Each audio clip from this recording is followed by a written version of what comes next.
What is going on, everybody? It is the Full Throttle Hog coming back to you with another video, and today we are going to give you a breakdown of the Sena 10C EVO.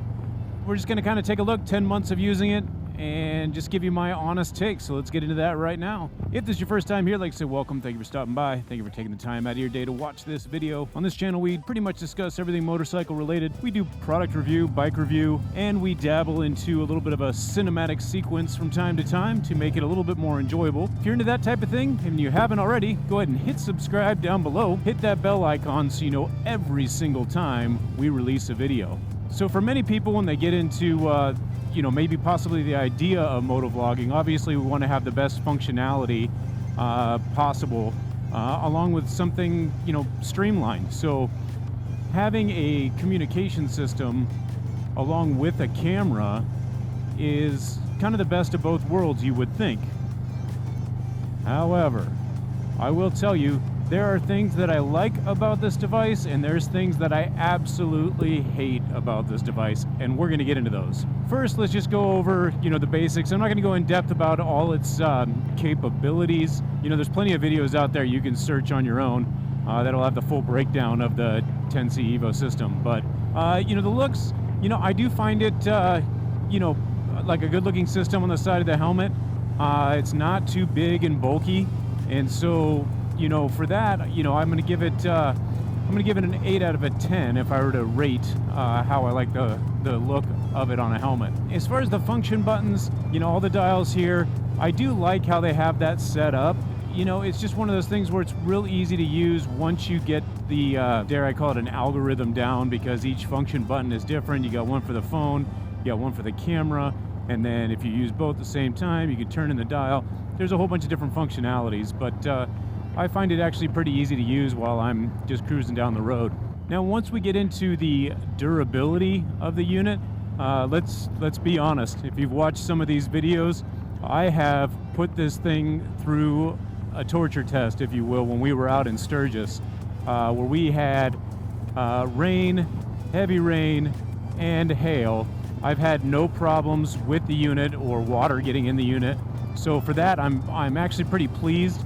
There was some concerns where people were having problems with Senas when they got a little bit of water on them, but it was pretty torture tested, and I was happy with the end result. So one of the best features about this system has got to be the microphone audio quality. So I'm rocking a Simpson Ghost Bandit helmet, which for all intents and purposes is a very noisy helmet in compared to some of the other manufacturers out there.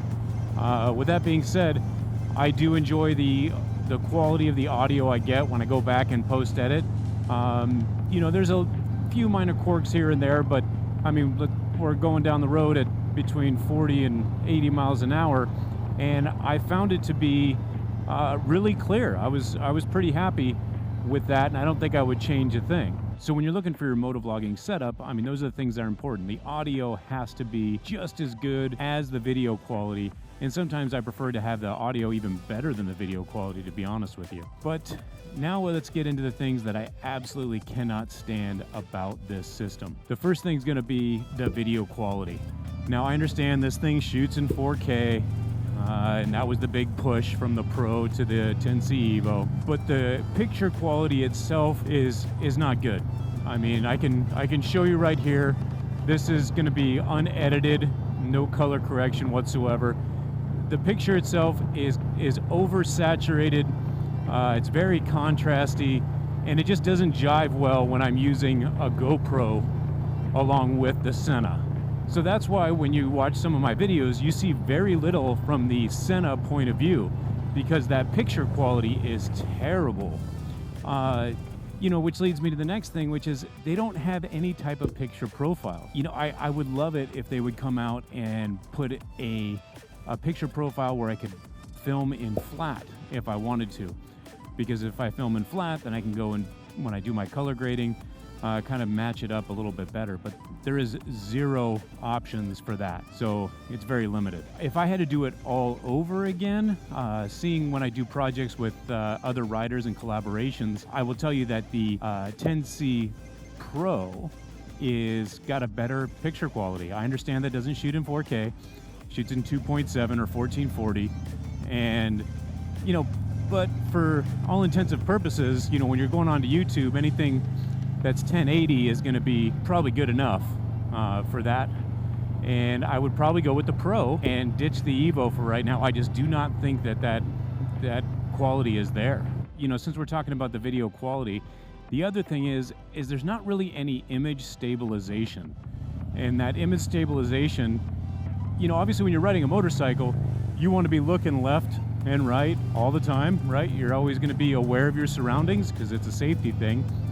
But if I want to do the first person view with the Sena, and I'll show you right now, like if I'm just kind of keep an eye out, or if I want to look over here real quick while I'm talking, here comes another motorcycle, so I'm like, hey, let me see what kind of bike this is, and make sure I give him a wave. He gives me a wave back. You can see already that motion is really jerky, and it's almost to the point where it would make me as a viewer just click away from the video. So obviously I want to avoid that, so I just do not like that capability of not having any type of image stabilization to kind of smooth that out. So on that, I'm not too sure about the Pro and its image stabilization, if it's any different. I'm going to be honest with you, I haven't had that much experience, minus seeing other people's footage. But yeah, it's just it's almost unusable. If you were going to get a system that you were only going to use for vlogging and you needed a one camera system, it was just going to be a point of view camera system, this wouldn't work. I will tell you right now, I would not recommend it at all. Now let's kind of go into the app. The Sena app in itself is really elementary in my opinion. I mean, you just have basic functions. There's just not that much control over anything that you need. And I'm hoping they invest some money in that in the future and try to get it up to par. Obviously they're not going to get to the GoPro level at this point, but I think they could do a lot on the back end and things that would make this more usable. So next, I will tell you that the sound speakers in the helmet. Okay, so it's just not good. I'm going to tell you, it's just not good. I have some padding around the ear wells, which have little cutouts for speakers, but there's still some padding there with the Simpson helmet. And it's just really low volume. It's just not high quality whatsoever. So I would tell you that, that was a big downer. However, there is some good news. Sena just released their high definition speakers, which includes the 10C EVO. Unfortunately, either it hasn't really hit the market officially. It's showing up on web pages, but everybody says out of stock. So I don't know what's going on there, but I do have a lookout for them. Here's the part number for the 10C EVO to upgrade to the high definition speakers. They're going to run you around $40, and I'm excited to get those because there's some other brands you could go with that come with high def speakers right out of the box. So me being into listening to music and I want to have it clear, and we already talked about my preference in audio, but if I had to do this all over again and I wasn't going to do, have to focus on just having a camera system along with my communication system, I probably would have gone with a different brand, maybe like a Cardo or something that has high def speakers already, and then ran with the GoPro on the helmet. Now I will tell you, for future plans, and I've already kind of ordered all the parts, I am going to be mounting the GoPro on the front of this helmet for my POV section. I'll keep the audio from the Sena, but that's how much I hate the audio quality from the Sena, is I'm actually going to get a mounting system to mount a GoPro so that I can bring a better quality video when I flip over to that first person point of view. So that's the thoughts right here. So all in all, if you're looking at seriously getting into a motovlog, I highly recommend it. It's a lot of fun.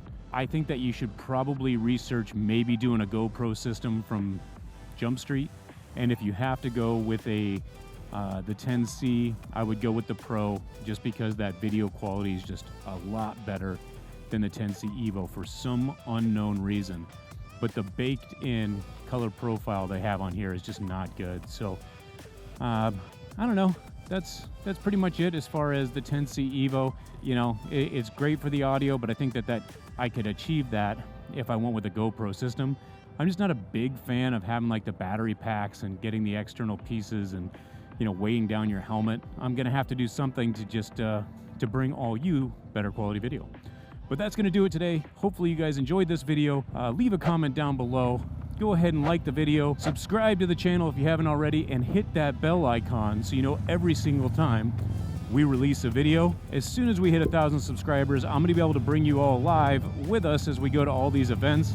But due to the YouTube parameters, you have to hit 1,000. So if you haven't already, go ahead and click that subscribe button. Until next time, I wanna wish you all a happy November, ride safe out there, and we will catch you on the next one.